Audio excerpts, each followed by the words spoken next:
আমি নুডলস খেতে কতটা যে পছন্দ করি সেটা বলে বোঝানো কঠিন। আমার কাছে নুডলস মানে এক ধরনের প্রশান্তি। তাই তো সময় সুযোগ পেলেই আমি নুডলস রান্না করে ফেলি। এমনকি কোনো বিশেষ উৎসব বা ঘরোয়া আয়োজনেও আমার জন্য নুডলস চাই চাই।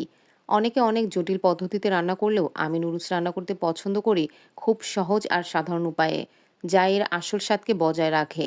রান্নাটা আমি শুরু করি নুডলসগুলো ভালোভাবে সিদ্ধ করে নেওয়ার মাধ্যমে। নুডলসগুলো যখন ঝরঝরে হয়ে সিদ্ধ হয় তখন সেটা রান্নার জন্য একদম তৈরি। এরপর কড়াইতে সামান্য তেল গরম করে তাতে দিয়ে দিই বেশ অনেকটা পেঁয়াজ কুচি আর কাঁচামরিচ। এই পেঁয়াজ আর কাঁচামরিচের হালকা ভাজা ঘ্রাণটা আমার খুব প্রিয়। পেঁয়াজগুলো যখন একটু নরম হয়ে আসে তখন তাতে দিয়ে দিই নুডলসের সেই বিশেষ মশলা আর স্বাদ বাড়াতে কিছুটা সস। মশলা আর সসের এই মিশ্রণটা যখন তেলের উপর উঠে তখনই রান্নার আসল রং আর সুবাসটা বেরিয়ে আসে। সবশেষে সেই আগে থেকে সিদ্ধ করে রাখা ঝরঝরে নুডলসগুলো কড়াইতে দিয়ে দেই।